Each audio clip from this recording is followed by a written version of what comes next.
በስመ አብ ወወልድ ወመንፈስ ቅዱስ አሐዱ አምላክ አሜን።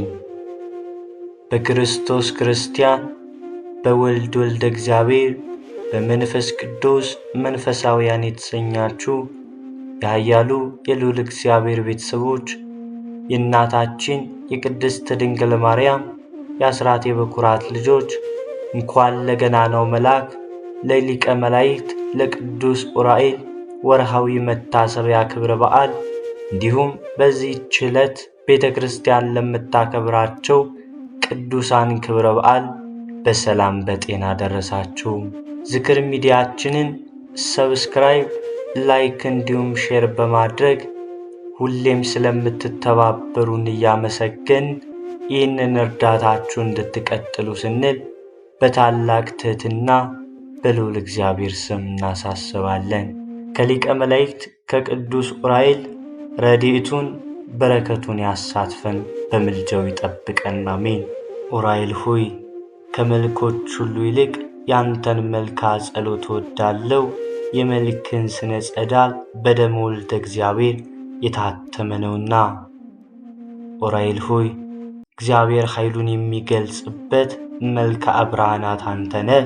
በዕለተ ስቅለት በደመ ወልድ ዓለምን ለመቀደስ ከሁሉ ይልቅ አንተ ተሰይመሃልና ስለ ክብርህ የሰማይ መላእክት አደነቁ። ዑራኤል ሆይ ያለመናገር በጥንተ አርምሞ ከነፋስና ከእሳት ለተፈጠረ ተፈጥሮ ሰላም እላለሁ።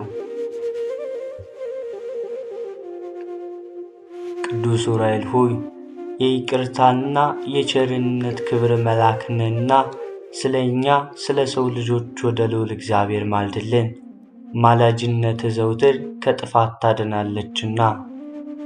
ከማርና ከወተት ይልቅ ለሚጥመው ስም አጠራር ሰላም እላለሁ። ዑራኤል ሆይ ክንፍ በደመ ወልደ እግዚአብሔር የተነከረ የታለለ ነውና ለዓለም ሁሉ መድኃኒት ትሆን ዘንድ ግሩም የሚሆን የእግዚአብሔር ሥልጣን በክብር ከፍ ከፍ አደረገ። ዑራኤል ሆይ እሳታዊ ለሆነ ስርተ ርዕስህና ለርዕስህም ሰላም እላለሁ። ዑራኤል ሆይ ባሕረ እሳትን በዋና የምታሻግር ዋናተኛ ነህና ከዚህች ዓለም የጥፋት ባሕር ታሻግረን ዘንድ ኃላፊ ጠፊ በሚሆን አንደበታችን ሁልጊዜ እንማልድሃለን። ዑራኤል ሆይ ችግረኞችን ለሚመለከቱ ዓይኖችና የቅዱሳን ጸሎት ሰምተው ወደ እግዚአብሔር ለሚያቀርቡ አይዛኖች ሰላም እላለሁ። ዑራኤል ሆይ ቀያሃን እሳታውያን ለሆኑ ጉንጮችና ከዚህ ዓለም ሽቱ ልዩ መዓዛ ላላቸው አይናፎችም ሰላም እላለሁ። ዑራኤል ሆይ የደጋጎች የምሥራቃውያን የሰብአ ሰገል መሪ ኮከባቸው አንተ ነህ። እግዚአብሔር ወልድ ከድንግል ማርያም በሥጋ በተገለጸ ጊዜ እስከ ቤተልሔም እየመራ አድርሳችኋልና። ዑራኤል ሆይ ያለ ዝምታና ያለ ቸልታ ፈጣሪያቸውን ለሚያመሰግኑ አፍህና ከናፍርህም ሰላም እላለሁ። ዑራኤል ሆይ ትጉህ የትጉሃን አለቃ እንደመሆኑ ሁሉ ዓለምን ለመቀደስ የእግዚአብሔር ልጅ በፈሰሰው ደሙ እኛን የቅድስት ወንጌል ልጆች አድነን፣ ቤዛም ሁነን። ዑራኤል ሆይ በደዌ ሥጋ በደዌ ነፍስ የተያዙትን ሕሙማን ለሚፈውስ ቃልህና እስትንፋስህ ሰላም እላለሁ። ዑራኤል ሆይ ሰማያዊ አገልጋይ ቄስ ነህና ምድርን በከበረ በክርስቶስ ደም እንደባረካት እንዲሁ ቤተ መቅደስህን ሕያው በሚሆን በክርስቶስ መስቀል ባርካት። ዑራኤል ሆይ የሚያስፈራና የሚያስደነግጥ መብረቅን ከተጎናጸፉ ክንፎችና መትከፍት ጋር ባለመለያየት በሥረ ወጥነት ለሚገኙ ክሳድህና ጉሬ ሰላም እላለሁ። ዑራኤል ሆይ ክብር የምትሆን ሰማያዊ መልአክ ነህና በዕለተ ስቅለት ዓለምን ለመቀደስ የክርስቶስን ደም በምድር ላይ በምትረጭበት ጊዜ የታምራትህ ቃለ ማዕነቅ ድምፅ በምድራችን ላይ ተሰማ አስተጋባ። ዑራኤል ሆይ የምስጋና መጎናጸፊያ ለተጎናጸፈ ሰባን ሰላም እላለሁ።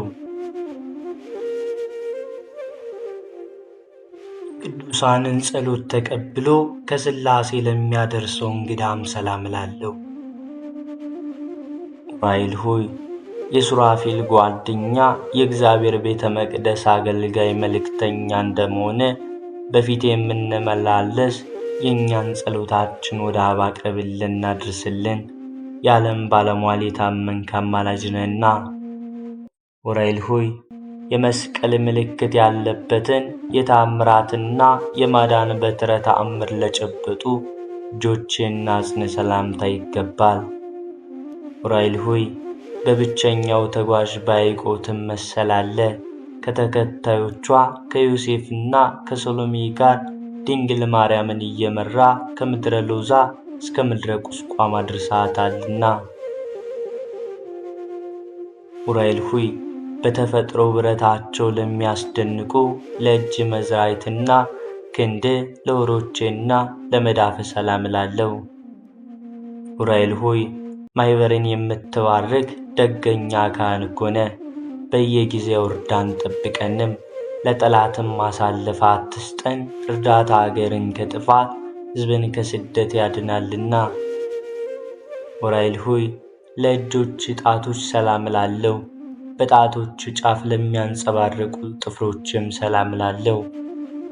ዑራኤል ሆይ የምስጋና ለውዝ ገውዝ የያዝክ ነበልባላዊ ሙሽራ እንደመሆነ ካንተ ዘንድ የሚመነጭ ዝራ ከጠጣው ጽዋ ጠጥተው ይረኩ ዘንድ ማየ ሕይወትን የተጠሙ ሰዎች ሁሉ ወደ አዳራሽ ይሰባሰባሉ። ዑራኤል ሆይ እሳታዊዋን አክናፍ ለተጎናጸፉ ጉኖች ሰላም እላለሁ። በሕይወት ምስጋና መብል ለተመላ ክርስም ሰላም እላለሁ። ዑራኤል ሆይ በብርሃናት ሁሉ ላይ የተሾምክ ነህና ከዕለት እኪት ሰውረን፣ ከክፉ ነገርም ሁሉ ጠብቀን። ዑራኤል ሆይ ክህሎት የባሕሩ የሚሆን የአምላክን ትእዛዝ የሚጠብቅና የችግረኞችን ሰዎች ልመና ወደ ፈጣሪው ለማቅረብ ዝግጁ ለሆነው ሕሊና ልቦና ሰላም እላለሁ። ዑራኤል ሆይ መልካም ባለሙያ መልአካዊ ገበሬ ነህና ከግብረ ዲያብሎስ እንክርዳድ የኃጥአንን ነፍስ ፍሬ በእርዳታ መንሻ በጥረ አንጠርጥረ ለይ እንጂ። ዑራኤል ሆይ የመስኮት መንፈስ ኃይል አድሮ ለተጠቀመባቸው ውሳጣውያን ገንዘቦች ሰላም እላለሁ። ዑራኤል ሆይ የተፈጥሮ ባሕር ይህ ከእሳትና ከነፋስ እንደመሆኑ መጠን የአገልጋይን የሕይወት ዜና መርከብ የባሕር ማዕበል ሞገድ አያንገላታውም። መስቀል ዜና በወልደ እግዚአብሔር ደም ታትሟልና። ዑራኤል ሆይ አጋንንትን ሰይፎ አቃጥሎ የሚያጠፋ ነበልባላዊ ሰይፍን ለታጠቀ ወገብህና ንብርተ ሰላም እላለሁ። ዑራኤል ሆይ አምላካችን እግዚአብሔር የሕይወትና የይቅርታ ዝናብ በምድራችን ላይ ያዘንብ ዘንድ እንዲሁም የእርሻችንን አዝመራ በዝናብ አብቅሎ በፀሐይ አብስሎ ለምግብነት እንዲያበቃ ከፈጣሪ ዘንድም ምሕረትን ማልደ ለምንልን። ቅዱስ ዑራኤል ሆይ በአንድነቱና በሦስትነቱ ለሚሰገድለት አምላክ ስግደትና ለሚያስቀድሙ ለሁለቱ አብራኮች እሳታውያን አቆያጾች ሰላም እላለሁ። ዑራኤል ሆይ በየጊዜው በየዕለቱ በየሰዓቱ የምታነብ የሃይማኖት ፍሬ ነህ። አበባነትም ለሱ የታደሙትን ደስ የሚያሰኝ የመራዊ ክርስቶስ አበባ ነው።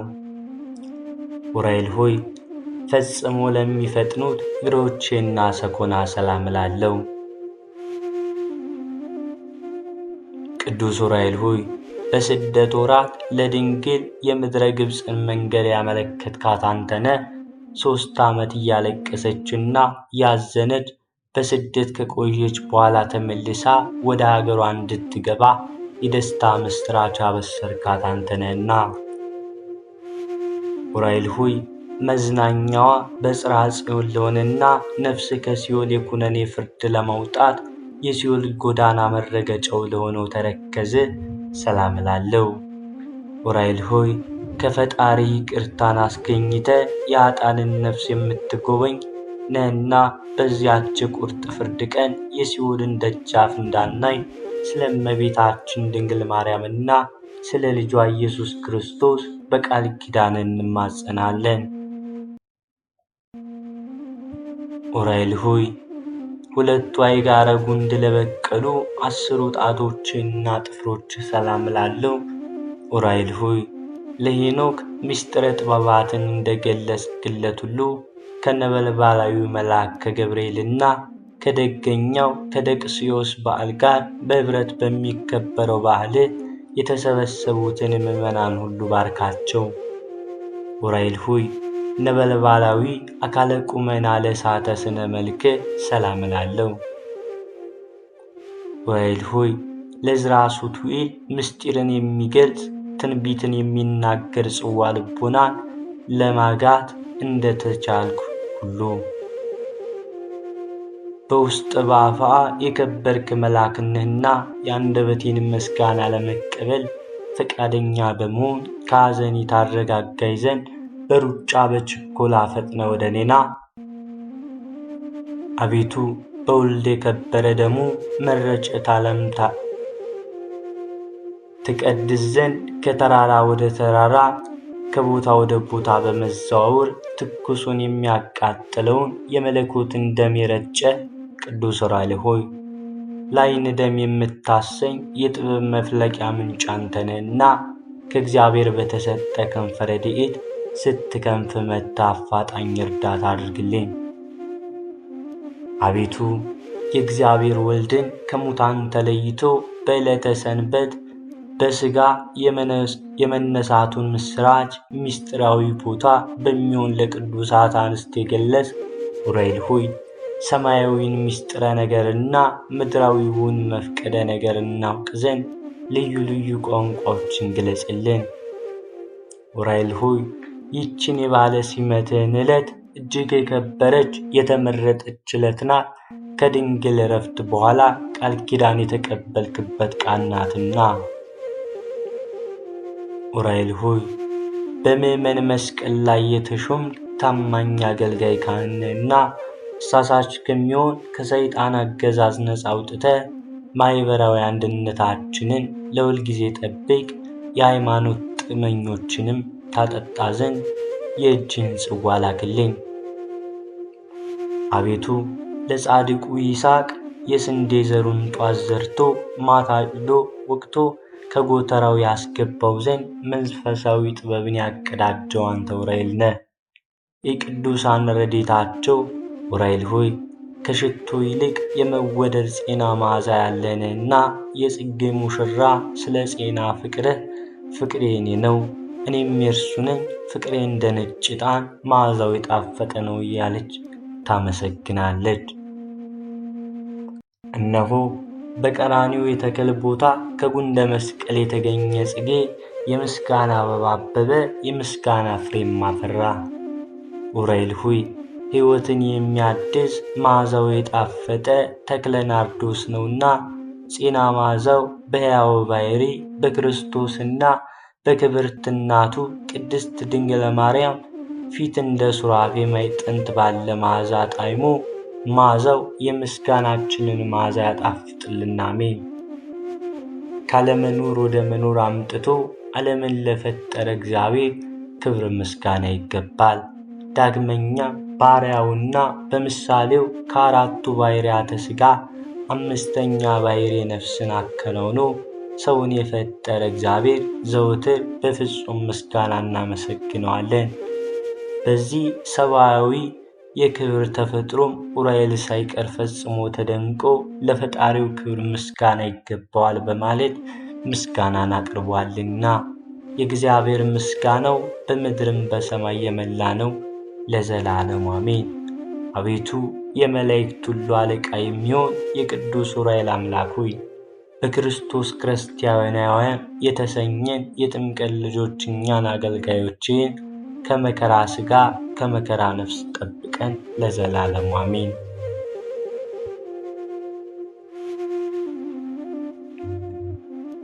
ጌታ ኢየሱስ ክርስቶስ ሆይ አቤቱ ራሳቸውን ከሚወዱ ለገንዘብ ከሚስገበገቡ ትምክህተኞች፣ ትዕቢተኞችና ተሳዳቢዎች፣ ለወላጆቻቸው ከማይታዘዙ ውለታ ቢሶች፣ ፍቅር አንድነት ከሌላቸው ሰዎች የማኅበር አንድነት እንዳልተባበር በአጹረ መስቀል ጠረኝ። አቤቱ እለምንሃለሁ፣ አማልዳለሁም። ከሰው ጋር ስምምነት የሌላቸው ሰው ሆነው ሰውን ከገንዘቡ ጋር ለማዋጥ የሚፈልጉ ስም የሚያጠፉ፣ ታሪክ የሚያጎድፉ፣ የመልካምና የበጎ ነገር ጠላቶች ከሆኑ ራሳቸውን የማይቆጣጠሩ ጨካኞች፣ ጥንቃቄ የጎደላቸው፣ በትዕቢት የተነፉ፣ እግዚአብሔርን ከመውደድ ይልቅ ሥጋዊ ደስታን የሚወዱ፣ ሃይማኖት ያላቸው የመሰሉ እግዚአብሔርን ክደው ሌላውን የሚያስክዱ ከሃዲዎች፣ ደመ መለኮትን በብርሃን መነሳንስ ረጭቶ ዓለምን በቀደሳት ስለ ሊቀ መላእክት ቅዱስ ዑራኤል ብለህ ወደ እኔ አገልጋይ እንዳይቀርቡ በኃይሉ ክንድህን አርቅልኝ። በቸርነት አጹር ክበበኝ። አሜን። አምላካችን ሆይ የሰላም ንጉሥ እንደመሆኑ ሁሉ ሰላምን ትሰጠን ዘንድ እንለምናለን። ሁሉን ሰጥተናልና አቤቱ ፍጹም ወገኖች አድርገን እንጂ ገለልተኞች አታድርገን። አቤቱ ለሀገራችን ለኢትዮጵያ ሃይማኖትን በማያስለውጥ አንድነት በማያናውጥ ሁኔታ የስልጣኔን በር ክፈትላት። አቤቱ ቅዱስ ስምህን እንወዳለንና ከፍ አድርገን እንጂ ከክብር አታሳንሰን። ዘመን የማይለውጠውን ጊዜ የማይሽረውን ሰላምህን በሁላችን ልቦና ውስጥ ቀረጽልን። አቤቱ እንደ በደላችን ሳይሆን እንደ አንተ ቸርነትህ ይቅርታ ይደረግልን። በዚህ መጽሐፈ ጸሎት የጸለይነውን ጸሎት ሰማይ ያሳርግልን። ሰላምን አብዛልን ለዘላለሙ አሜን። አንድ አምላክ በሚሆን በአብ በወልድ በመንፈስ ቅዱስ ስም ጥቅምት 22 በዚች ቀን ብልህ ጥበበኛ የሆነ ቅዱስ ወንጌላዊ ሉቃስ በሰማዕትነት አረፈ። ይህም ቅዱስ የከበረ ወንጌል ከመዘገባቸው ከ72ቱ አርድእት ውስጥ የተቆጠረ ነው። እርሱም ወንጌልን ስለማስተማር በሥራው ሁሉ ሐዋርያት ጴጥሮስንና ጳውሎስን የሚያገለግላቸው ሆነ። ለተወፊላስም ወንጌልንና የሐዋርያትን ዜና የጻፈ ቅዱስ ሉቃስ ነው። ቅዱሳን ጴጥሮስና ጳውሎስም ከተገደሉ በኋላ በሮሜ ሀገር የሚያስተምር ሆነ። በቀናች ሃይማኖት የሚጸኑ ዘንድ ለምዕመናን መልእክትን ይጽፍ ነበር። ስለዚህም ጣዖት አምላኪዎች ከአይሁድ ጋር በመስማማት አንድ ግንባር ፈጠሩ። በንጉሥ ኔሮን ፊት ቆመው ስለ ሐዋርያው ሉቃስ እንዲህ ብለው ጮኹ።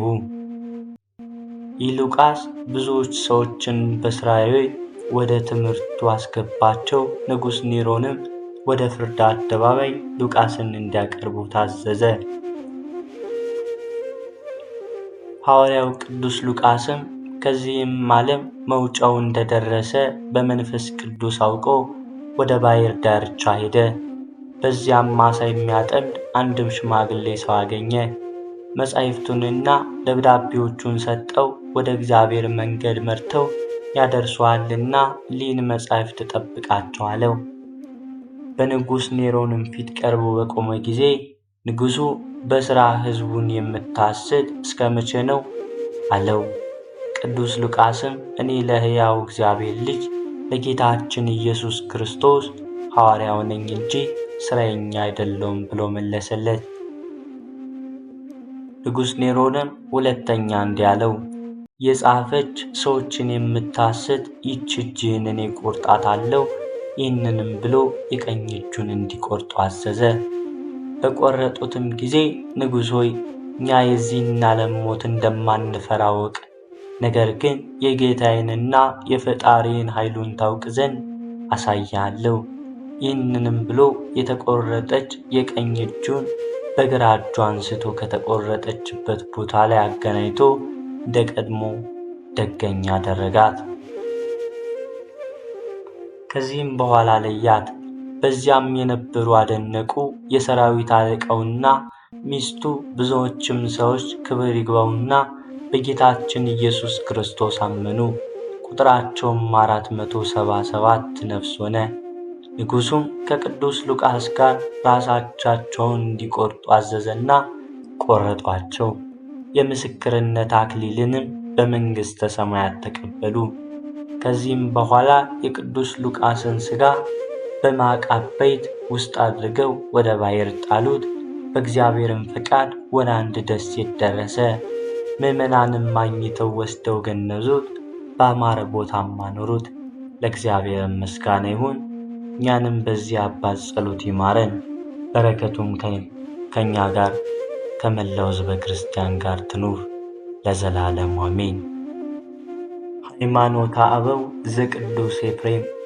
ነገሩ የከበረ የሶርያ መምህር የእግዚአብሔር አገልጋይ ቅዱስ ኤፍሬም በጊዜው ሁሉ ቅድስት ድንግል የምትሆን እግዝእትነ ማርያም ከተወለደች ጀምሮ ከዚህ ዓለም በሞት እስከተለየች ድረስ የተደረገውን ሥራ በተነገረበት ድርሳኑ እንዲህ አለ። ከሕሊናት ሁሉ ለራቀ ለዚህ ድንቅ ምስጢር አንክሮ ይገባል። ምድራዊት ሴት ሰው የሆነ እግዚአብሔር ቃልን ወለደችው፣ ድንግል ፈጣሪዋን ወለደችው። እርሱም እናቱን ፈጠረ። ከእርሷም እርሱ የፈጠረውን ሥጋ ተዋህደ። ተዋህዶ በእኛ ባሕሪ ተወለደ። እርሱም እኛን ስለመውደዱ ፈጠረን። በእኛም ባሕሪ የወለደችው ፈጣሪም እንደሆነ ታወቀ። እርሱ ሊዋሃደው ሥጋን ከድንግል ፈጠረ። ባሕሪዋን ባሕሪ አደረገ። ፍጡራንን ሁሉ የፈጠረ ሲሆን ባሕሪው ያልነበረ ሥጋን ተዋህደ። የተዋህደውንም ባሕሪ የፈጠረ እርሱ ነው። የድንግልን ሥጋ መረጠ። ሰው መሆኑን ሊያስረዳ ፍጹም አካሉን በማኅፀኗ ፈጠረ። ከእርሷ ሥጋን የተዋህደ እጠመቅበታለሁ ብሎ አይደለም። ልዩ በሚሆን ድንቅ የሚያሰኝ መለወጥ ይስማማው በነበረ ሥጋ በተወለደው ልደት ወዳልተለመደው ነገር ወደ ሞት ወደ መስቀል ደረሰ። እኛን የሚመስል ሥጋን ገንዘብ አደረገ። ይኸውም ከሁሉ ጋር አንድ ነው። ከባሕርያችን የተገኘው አንድ አካል አንድ ባሕሪ የሆነ እርሱ ማሞት የሌለበት ሲሆን በሥጋ ባሕሪ ኃጢአት ሳይኖርበት ታመመ፣ ሞተ። የሶርያው መምህር የእግዚአብሔር አገልጋይ ይህ የቅዱስ ኤፍሬም በዚህ ድርሳን መጨረሻ ዳግመኛ እንዲህ አለ። እግዚአብሔር 10ሩን ቃላት በእጁ የጻፈባቸውን 2ቱን ጽላት በደብረ ሲና ሰጠ። ካንቺም እግዚአብሔር ቅዱስ ጽላትን ፈጠረ፣ ይኸውም ሥጋ ነው። ከደብረ ሲና እሳት ጨለማ ወጣ፣ ካንቺ ግን ሰው የሆነ አምላክ ተገኘልን። በደብረ ሲና በአይሁድ ላይ ድንጋጼ አውክ ተደረገ። በአንቺም በአይሁድ በሄሮድስ በዲያብሎስና በሰራዊቱ ላይ ጽኑ ድንጋጼን ተደረገ። ይህ ቅዱስ ኤፍሬም የዕንቁ ባሕሪ ምሳሌነት በተረጎመበት ድርሳኑ ዳግመኛም እንዲህ አለ። ባልነበረበት ባሕሪ ይገኝ ዘንድ በሰውም ባሕሪም የሰውነትን ሥራ ይሠራ ዘንድ ነፍስና ሥጋን ተዋህደ። ለወገኖቹ ክህደትን ላስተማረ መርቅያን ይህንን እናገራለሁ። ዳግመኛም ከመርቅያን ይልቅ የሚከፋ ክህደትን ለሚታመን ለማኔ ይህንን እናገራለሁ። እንቆ ባሕሪ አለልን። አላውያንን ከወዴት እንደተገኘ እንደምንም እንደሆነ መገኘቱንም በምን አምሳል በምን አካል እንደሆነ ያውቁታል። አላዋቂዎች የሚሆን ፍዳን የተመሉ ሰዎች አንድ ስለመሆናቸው በዕንቁ ባሕሪ ምሳሌነት ብዙ ዕውቀትን እናገኝበታለን። ነገር ግን በዕንቁ ባሕሪ መገኘት እንደምን እንደሆነ ይነግሩን ዘንድ እንፈቅድላቸው። እነርሱ ግን ምሳሌ ብቻ እንደሆነ አካላዊ እንዳይደለ ይናገሩታል። እኔ የሚናገሩትን አውቀዋለሁ፣ ግን ጥያቄም እጠይቃቸዋለሁ። ያለ መገናኘት ያለ ዘር የተዋህደው ሰው ሊሆን አይችልምና እንደ ሰውስ ቢሆን ኑሮ ለሰው ያለው አካል በኖረው ነበር። ነገር ግን ያለ ዘር ያለ ሩካቤ ከድንግል ብቻ ተወለደ። የነሳውን ባሕርይ አርአያ አምሳል ምትሃት ነው አለ። መናፍቃን ከእናንተ ጋር በመነጋገር እከለከላለሁ፣ ስለ እኔም ይመልስላችኋልኝና እኔ ከመናገር እከለከላለሁ። ዕንቁ ባሕርይ ይናገር። ዕንቁ ባሕርይ ልደት እንደምን እንደሆነ አሁን በል ተናገር። ዕንቁ ባሕርይ እንደምን እንደሆነ ገልጠህ አስረዳን። ሐሰተኛ ምታት መሆንን ትተህ መናፍቃንን በባሕርይ አሳፍራቸው። የዕንቁ ባሕርይ መገኛ ሰይፍ ሰደፍ የዕንቁ ባሕርይን መገኘት ይናገር። በውሃ ውስጥ የሚዋኝ ዕንቁ ባሕርይን ሰይፍ ሰደፍን ደግሞ እንደሚጸንሰው ይናገር። ለሰውም መምህር ይሁን። በሰማያውያን ነገሮች ውስጥ ገብተው የሚዋኙ ሰዎች ዕውቀት መናገር ከሌላቸው ከሰደፍ ከዕንቁ ባሕርይ የተነሳ ይገሰጹ። ሕግ ካልተሠራላቸው ሥርዓትንና ምክርንም ከሊቃውንት ካልተማሩ ከሰይፍ ከዕንቁ ባሕርይ ሕግን ይማሩ። ዳግመኛ ስለ ከሃሊነት በነገር የሚከራከሩን የማይመረመር የባሕርዩን መገኘት ከሚመረምሩ አላውያን ስድብ የተነሳ እኔ አልታገስም። ወስብሐት ለእግዚአብሔር ወለወላዲቱ ድንግል ወለመስቀሉ ክቡር። የአባቶቻችን የአበው ጸሎታቸው ረድኤታቸው ምልጃቸው አይለየን ለዘላለሙ አሜን።